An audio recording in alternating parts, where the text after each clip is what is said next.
War was coming, and America was still blind.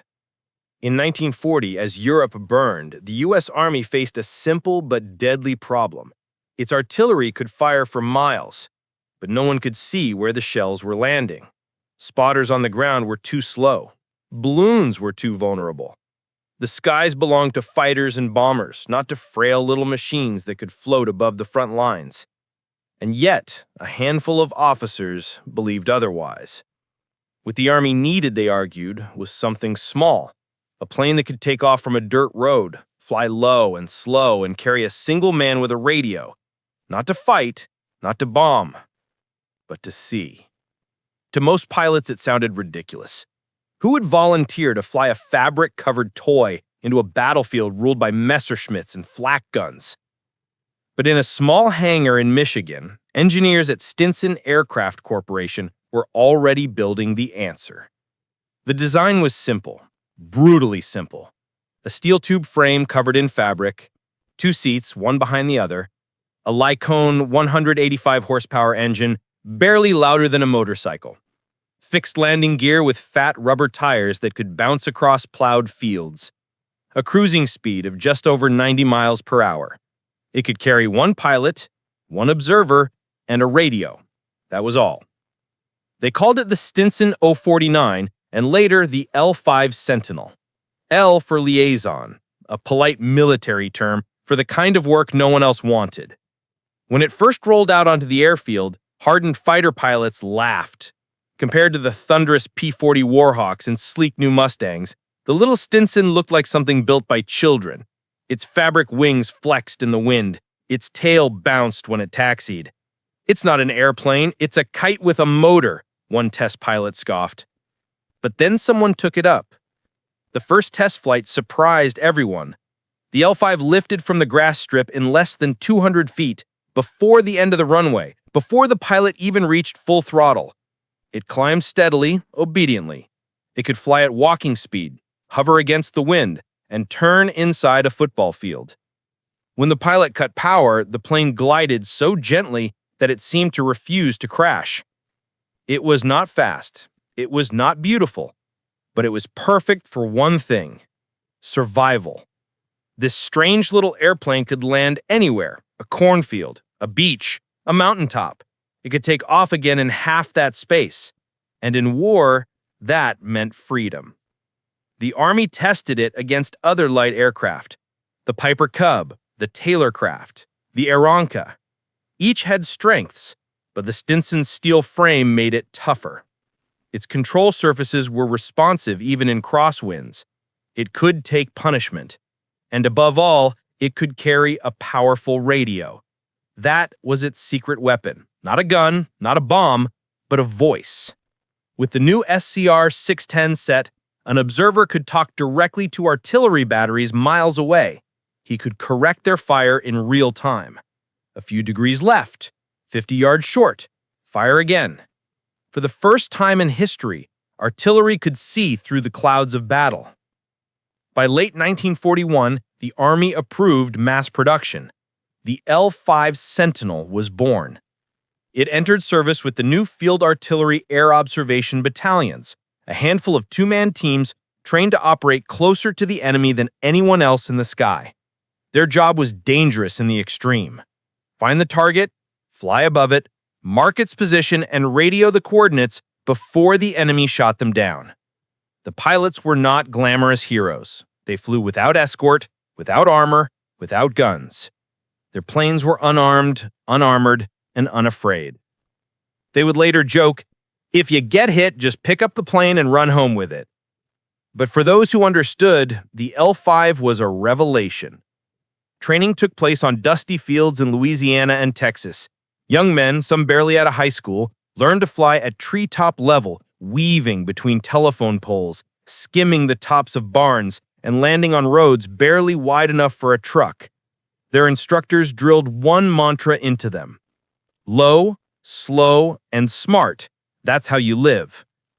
Observers learned to read maps upside down, calculate distances by the angle of the sun, and memorize the sound of different artillery batteries so they could adjust fire faster. One trainee remembered his first practice run. We called in a test fire from the 155s. The shells landed a quarter-mile short. I told the pilot to turn left, gave new coordinates, and the next salvo hit dead center. Watching the target vanish, I realized this little plane could kill more men than a bomber wing. Still, not everyone was convinced.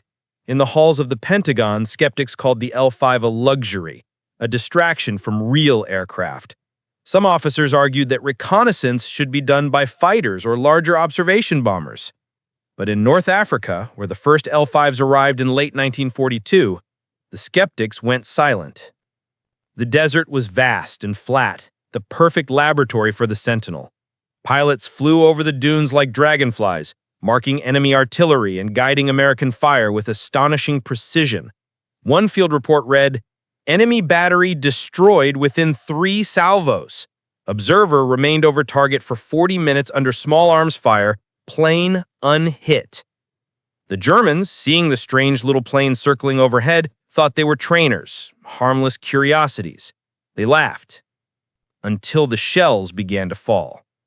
It was the beginning of something new in warfare, the union of air and ground, of vision and destruction.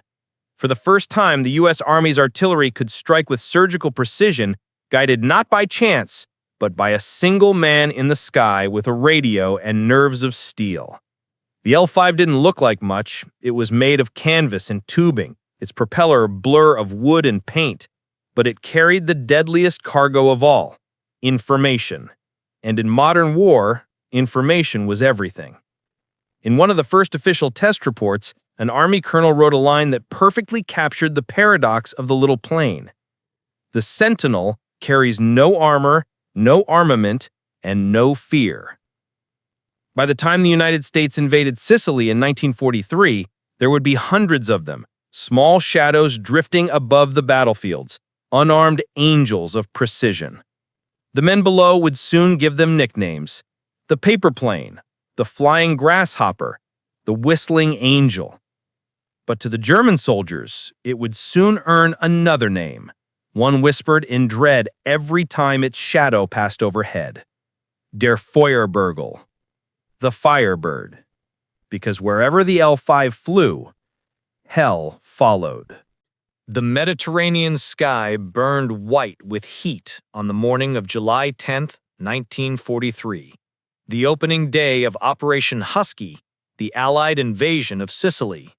From the decks of warships and the beaches of Gela, the thunder of naval guns rolled across the sea. But far above it all, almost invisible against the sun, a tiny speck circled lazily, its engine humming like a lawnmower. To the German troops dug into the rocky hills, it looked like nothing more than a toy. A paper airplane, they called it, flapping uselessly over the battlefield. Minutes later, the first American shells began to fall. They did not land randomly. They landed exactly on the German positions, one after another, walking their way across trenches, gun pits, and machine gun nests with terrifying precision. The laughing stopped. The little plane was the Stinson L-5 Sentinel, flown by a 2-man crew, 1 pilot, 1 artillery observer, both armed with nothing more than binoculars and a radio. That morning, one of those observers, Lieutenant Charles "Charlie" Mullins, took off from a dirt strip near Licata with his pilot, Sergeant George Patton, no relation to the general. Their orders: locate enemy artillery harassing the landing zones and call for counterfire. They climbed to just 1,000 feet, low enough to feel the heat of explosions below. From up there, the battlefield unfolded like a map. Columns of smoke, flashes of gunfire, the glitter of metal as German trucks moved along the ridges. Mullins spoke into his headset. Fire mission, grid 047 by 226, German 88s, 3 emplacements. 10 miles behind them, an American 155mm battery adjusted its guns. Ready! Fire! The first salvo landed wide. Mullins leaned forward, calm despite the bullets stitching the air around them. Drop 50, left 100. The next rounds fell closer. He watched through his binoculars, saw one shell hit an ammunition truck, saw the fireball rise. On target, fire for effect. 5 seconds later, the entire ridge erupted. In less than 3 minutes, the L-5 had destroyed an enemy position that had stalled an entire regiment. And that was just the beginning. Over the next 48 hours, as the battle for Sicily raged, the Sentinels became the invisible hand guiding American artillery. They spotted German convoys moving along the narrow mountain roads, marked camouflaged bunkers that had survived air raids, and even coordinated naval gunfire from offshore destroyers. Each time the Germans saw the little planes appear, they knew death was coming, not from the sky, but from miles away. The L-5s flew unarmed, and every mission was suicide on paper. They flew slow, barely 90 miles per hour, and at treetop level, often within range of rifles and machine guns. A German infantryman later told his interrogators, "When we saw the small planes circling, we fired at them for sport. But then, always, the shells came. The Americans never missed. We learned to hide or run." The irony was that most L-5 pilots never fired a shot. Their power came from precision. As one observer later said, "We didn't carry bombs. We carried coordinates, and coordinates could kill armies." The Stinson's greatest weapon was its radio, the SCR-610, a rugged, simple transmitter linked directly to artillery units on the ground. Before Sicily, artillery spotting was slow and unreliable. Ground observers had to rely on guesswork, runners, or field telephones. But with the L-5 overhead, a battery could adjust its aim in real time. The result was astonishing. Average time to destroy a target dropped from 45 minutes to under 6 minutes. Average accuracy improved by 400%. In one 24-hour period, a single L-5 crew coordinated over 2,000 rounds of artillery fire with near-perfect precision. The Germans, accustomed to sluggish Allied bombardment, were suddenly facing an invisible, omniscient enemy. They began to call the L-5 Der Teufelsvogel, the devil bird. The planes were fragile, canvas stretched over aluminum ribs, but they could do what no bomber could. They could land anywhere. At one point during the Sicilian campaign, an L-5 was tasked with evacuating a wounded forward observer pinned down behind German lines. The pilot, Lieutenant James Hall, landed his Sentinel in a vineyard barely 300 feet long, with vines whipping against his wings. He picked up the wounded man, turned around, and took off uphill, under machine gun fire, barely clearing the treetops. He landed back at base with a single bullet hole through the radio set.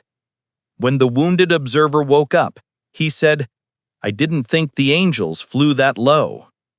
The Sentinels flew so close to the front that infantrymen often recognized the faces of their pilots. Crews painted their planes with personal insignia, cartoon eagles, tigers, or sometimes just a single eye, the eye in the sky. Ground troops grew superstitious. They'd watch for the L-5s and whisper, "Here come the eyes." Even General Omar Bradley, commanding in Sicily, came to rely on them. He called the L-5s his personal lightning bolts, because every time one appeared over enemy lines, the thunder followed soon after. But the work was deadly. The Germans learned to set ambushes, firing flak traps from hidden positions. Dozens of L-5s were shot down in Sicily alone. Most crashed in flames. A few simply vanished, lost in the hills. One surviving pilot wrote home, "We have no guns, no armor, and no escort. We just have each other and the guns behind us." And that, it turned out, was enough. By the end of the Sicilian campaign, the L-5's contribution was undeniable. Entire German artillery battalions had been wiped out, not by air raids or tank assaults, but by artillery guided from those tiny planes in the sky. A captured German major summed it up bitterly. "They send up these little planes that you can barely see. You fire, they dodge. Then they talk to their artillery, and you die. We could not stop them. They were our curse." After Sicily, the U.S. Army Air Forces expanded its order for the L-5. Hundreds more rolled off the production line, destined for Italy, France, and the Pacific. The pilots who had once been laughed at, the men who flew the paper airplanes, were suddenly in demand. Their radios had turned the tides of battles, and their courage had proven that sometimes the most powerful weapon in war is not a machine gun or a bomb, but a clear line of sight. As one war correspondent wrote after Sicily, "It has no armor, no guns, and no glory.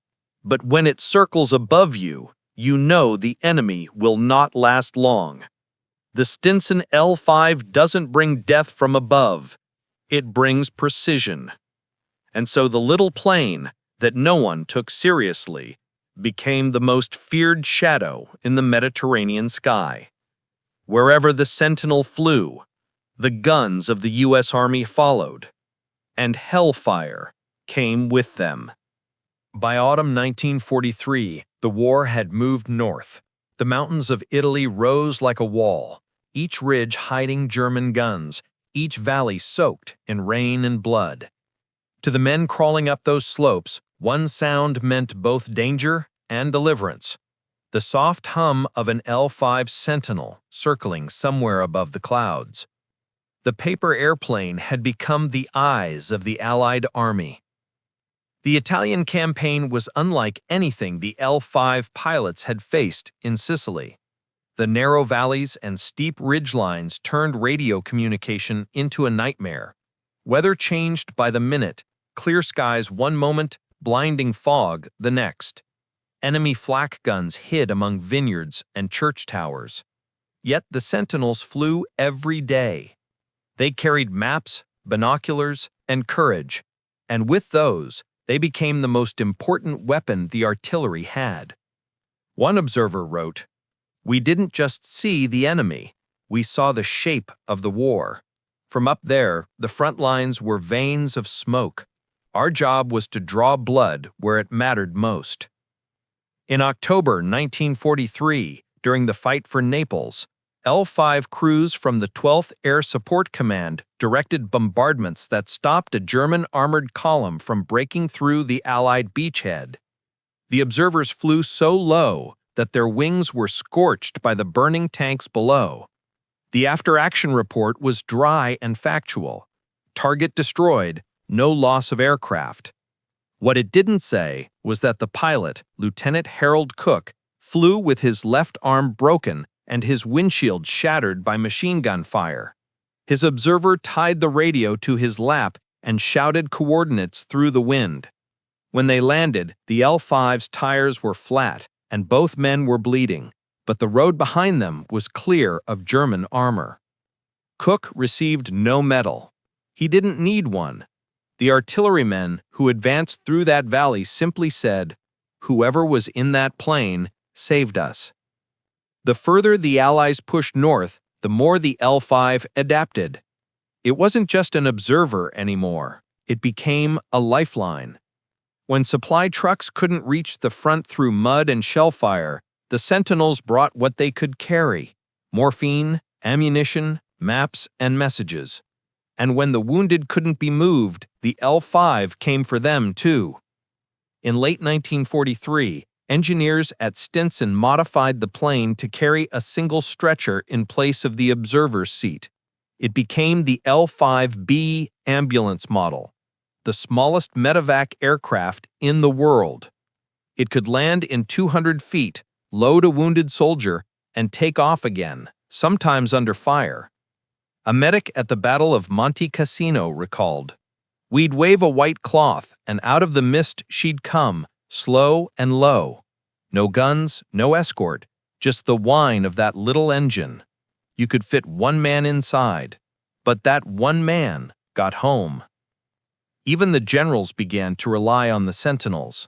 General Mark Clark, commanding the Fifth Army, often used an L-5 for personal reconnaissance. He preferred it to the larger liaison planes. It was quieter, steadier, and could land almost anywhere. He once remarked, "From up there, you can smell the war. That's how close she flies." The Germans knew it too. By 1944, every division along the Italian front had standing orders, shoot the small planes first. They had learned through bitter experience that an L-5 meant disaster was coming. A German field officer's diary captured it best. "We hear it before we see it, a small buzz, harmless. Then minutes later the ground explodes. The Americans have learned to make death invisible." When the Allies invaded southern France in Operation Dragoon, August 1944, the L-5s came with them. They flew from the beaches to the foothills of Provence, guiding artillery and fighter bombers onto German retreat routes. One observer, Captain William Bill Riker, described the scene, "From 800 feet up, the world looked peaceful, olive groves, villages, blue rivers. Then you'd call in the guns, and the landscape would vanish in thunder. It was godlike, and it was horrifying." His L-5 took 67 bullet holes during that mission. It still landed safely. But nowhere did the little plane prove more valuable than in the hedgerows of Normandy. By mid-1944, the Western Front had turned into a maze of earth and leaves, every field a fortress, every lane a death trap. Tanks couldn't move without being ambushed. Infantry advanced yard by yard. The L-5 soared above it all. Flying at 400 feet, its observers could spot German anti-tank guns hidden beneath the hedges. With a few words over the radio, they could direct American 105mm batteries to obliterate them. Within minutes, the same troops who had been pinned down were on the move again. A sergeant in the 30th Infantry Division remembered, "You'd hear that little engine up there, like a mosquito. Then the shells would start walking across the hedgerow, right on target. We never laughed at those planes again."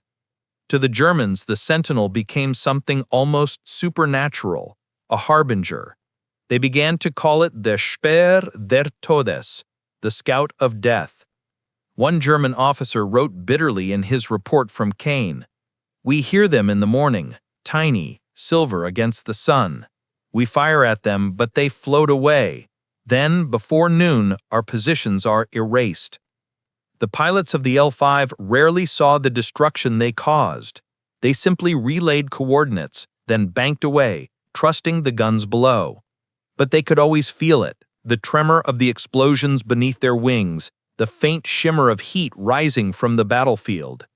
One observer, Lieutenant Frank Parsons, said, "It's strange, you don't see death from up there. You see geometry, lines, arcs, corrections. You forget that every number you speak kills someone. Then you land and the smell of cordite reminds you what you've done." By the end of 1944, there were more than 3,500 L-5 Sentinels in service across every major front: Italy, France, Burma, the Philippines, even the Pacific Islands. It was never a glamorous aircraft, but generals planned their battles with it. Armies moved because of it. Thousands of soldiers lived or died, depending on what one small airplane saw. The men who flew them didn't ask for medals. They just wanted the war to end. But they carried a quiet pride, summed up perfectly in a letter from an L-5 observer to his wife in late 1944. "You'd laugh if you saw my plane. It's patched with tape and smells of gasoline. But today we saved an entire battalion because we saw the enemy first."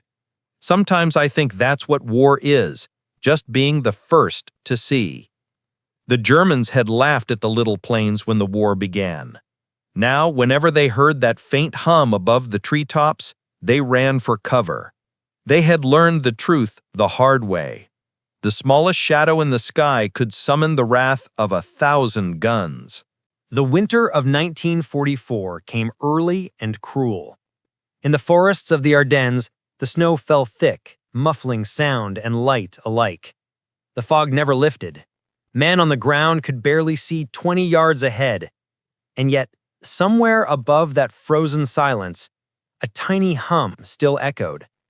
It was the sound of an L-5 Sentinel searching through the clouds for the enemy that no one could see. When the Germans launched their surprise offensive in December, the Battle of the Bulge, the American front lines fractured.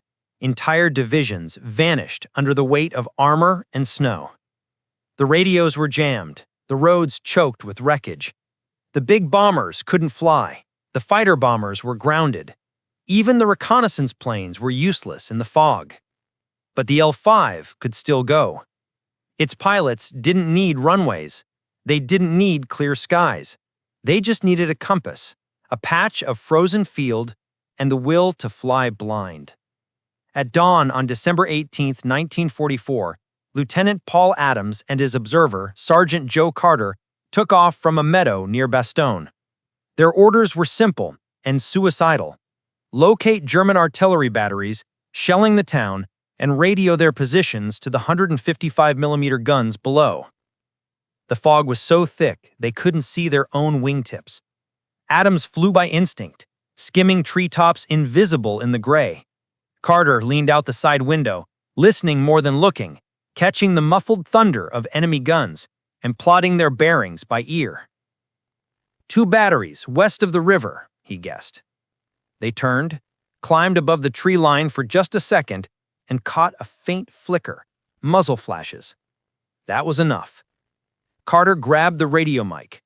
Fire mission, grid 29 by 54, German artillery, 2 guns, fire for effect. A few miles away, the American 333rd Field Artillery answered. The first shells whistled through the air and landed somewhere in the fog below. The L-5 circled, engines sputtering in the cold. Then they saw it. One orange flash, then another. On target, Carter said. Repeat. Repeat until silence. 10 minutes later, the flashes stopped. They had found their mark. That day, Adams and Carter flew 6 sorties, through snow, through shrapnel, through skies that swallowed light. They never flew higher than 400 feet, never faster than 90 miles per hour. By nightfall, they had directed more than 1,200 rounds of artillery fire and helped save Bastogne's southern perimeter. Their plane came back looking like a ghost, wings torn, fabric flayed, the paint burned off by near misses. But it came back. The men at Bastogne said later that they never saw the L-5s clearly, only heard them above the fog, whispering through the clouds, then the roar of American guns answering below. That's when the nickname began, the Whispering Curse. The Germans hated them. Reports from the 26th Volksgrenade Division described small, slow aircraft circling overhead in weather where no other plane could fly. They appear without warning. Then minutes later, our guns are destroyed. They fly so low, our men can hear their engines over the wind. It is terrifying. They tried everything, camouflage, fake gun positions, even false radio transmissions to confuse the observers. None of it worked for long. The L-5 crews didn't rely on technology. They relied on instinct. Sometimes the little planes did more than guide fire. They became lifelines. In one mission outside Malmedy, an L-5 crew landed on a frozen road under machine gun fire to pick up 2 wounded soldiers. The observer climbed out and dragged the men aboard while the pilot kept the engine idling. When the last soldier was inside, the pilot shoved the throttle forward, bouncing down the icy road until the plane barely lifted clear of a fence. They made it back to an American aid station with bullet holes in both wings and 1 wheel missing. One of the rescued soldiers later said, "I didn't believe in angels until that day. Turns out, they fly in little green planes." Even the weather couldn't stop them. In the early days of January 1945, when sleet froze on the wings of larger aircraft, the L-5s kept flying. Crews learned to scrape ice with their gloves before takeoff and to land by feel, watching the snow kick up as their wheels touched ground. They carried food, medicine, messages, anything that could keep an isolated unit alive. A Signal Corps officer wrote, "Every time the sky cleared, we'd see one of them overhead, a black cross under its wing. We knew then we weren't forgotten." But not all came back. Dozens of Sentinels were lost in the Ardennes. Some vanished in fog and were never found. Others were shot down by German small arms. Their wrecks littered the snowy fields, twisted frames of fabric and wire, half buried in frost. But even in death, they had done their work. A single L-5 could direct the fire of an entire division. One flight could change the course of a battle. When the fog finally lifted in mid-January 1945, American gunners counted over 12,000 rounds of artillery that had been adjusted by air observation during the battle. Most of it by unarmed L-5s flying alone in weather no one dared to enter. When General Anthony McAuliffe of the 101st Airborne heard about their efforts, he sent a personal message. "To the pilots who flew above us when no one else could, Bastogne stands because you did." By the spring of 1945, the war was shifting again, from frozen forests to open plains. The L-5s followed, crossing into Germany ahead of the infantry, calling in fire on retreating columns, sometimes guiding airstrikes from Thunderbolts and Mustangs. But their greatest victories were silent ones, missions where they simply appeared at the right moment above men who thought they had been abandoned. In one of the last reports from April 1945, an observer described flying over a small German town after its surrender. The streets were quiet, no gunfire, no smoke. He circled once and saw something strange: German soldiers waving white sheets and pointing at the sky. Later, prisoners would explain that they thought the L-5 was calling artillery again and surrendered before the shells could fall. Even when unarmed, the whispering curse still worked. When the war in Europe finally ended in May 1945, many of the L-5 crews were still on duty. They flew supplies to refugees, carried messages between Allied commands, and searched for downed airmen. They had begun as the smallest aircraft in the war. They ended as the ones that never stopped flying. A German prisoner of war put it best when asked what weapon he feared most. He said, "The Americans had tanks and planes and bombs, but the one that killed us the most was the one we laughed at first, the little green bird that called the thunder." By the end of the war, over 3,500 Sentinels had served in every theater. More than 130 were lost in combat, unarmed, unarmored, but never afraid. Their pilots returned home quiet men, often overlooked in parades and histories. But among the artillerymen, their legend remained. They whispered to the sky, and the sky answered. When the guns finally fell silent in 1945, the skies over Europe were filled with ghosts. P-51 Mustangs roared home in triumph, B-17s limped back with engines coughing smoke, and somewhere among them, the quiet little L-5 Sentinels were still in the air, small, slow, and tireless, flying above the ruins they had once helped to create. No one noticed them in the victory parades. They didn't make the posters or the newsreels. But the men who had fought on the ground knew. Without that small, fabric-covered plane, thousands of them would never have lived to see peace. In the spring of 1945, as Allied forces advanced into Germany, the L-5s took on one final mission: mercy. They ferried wounded soldiers from frontline aid stations to field hospitals. They delivered food and medicine to towns cut off by destroyed bridges. They carried prisoners of war, refugees, and sometimes even letters home. A single L-5 could land on a patch of grass no bigger than a tennis court. Pilots touched down in minefields, between trees, beside rivers. The engines never cooled for long. An army doctor in Bavaria remembered, "We didn't have ambulances that could reach the hills. Then came the little green planes. They dropped out of the sky like doves and left with our wounded. We called them the Angels of the Mud. When peace came, the war ended for the soldiers, but not for the Sentinels. They were too useful to disappear. The U.S. Army Air Forces, soon to become the U.S. Air Force, kept hundreds of them. Some were shipped to the Pacific, where they served in the final months against Japan. Others were sold or donated to civilian organizations. In 1950, when war erupted again in Korea, the L-5 returned to battle. The mountains of the Korean peninsula looked a lot like Italy, steep, narrow, and treacherous, and once again, artillery needed eyes. The little planes, now veterans twice over, flew observation and medevac missions under new names and markings. Their pilots still flew low, still trusted the radio more than armor. One airman joked, "The German shot at us, the Korean shot at us, but at least the radio still works." In Korea, the L-5s earned a new nickname, the Flying Jeep. They carried wounded soldiers off mountainsides where helicopters couldn't land, and guided artillery against hidden North Korean guns. Old, patched, and rattling from age, the Sentinels kept doing what they'd always done: see, guide, survive. Back home, their civilian life began.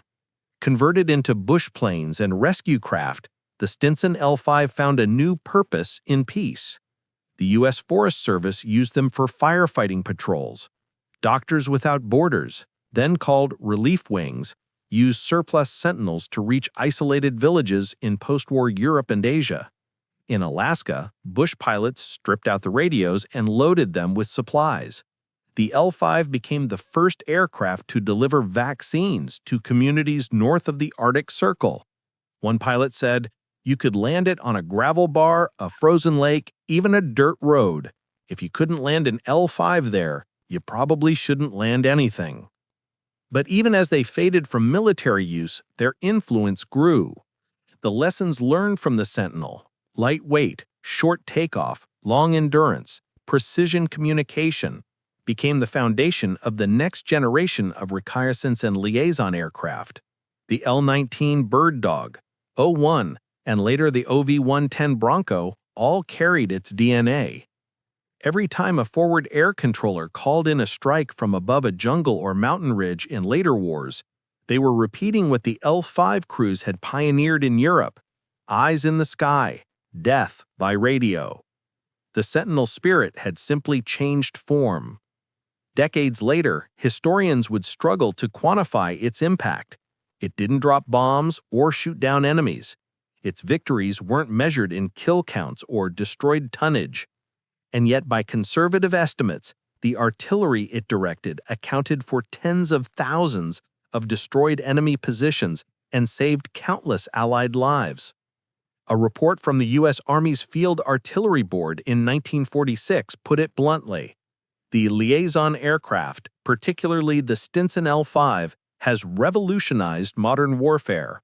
It provided mobility, precision, and communication between air and ground unmatched by any previous method. For the men who flew them, the memories never faded. In reunions held in dusty hangars across America, former Sentinel pilots would gather, gray-haired now but still sharp-eyed. They'd stand beside restored aircraft, run their hands over the fabric wings, and smile at the same jokes. No armor, no guns, no glory. Just courage and a damn good radio. One veteran, Colonel Robert Mason, wrote in his memoir, "The L-5 was never meant to fight, it was meant to see. But in war, seeing is the same as killing. We were the eyes of giants, and we never blinked." Today, only a few dozen L-5 Sentinels survive, some in museums, others lovingly restored by private collectors. In air shows, they draw quiet admiration from the crowds who know what they're looking at: the little plane that carried the weight of armies on its wings. When one of them takes off, its engine sounds the same as it did in 1943, a rough, steady hum that builds into a thin, insistent whine.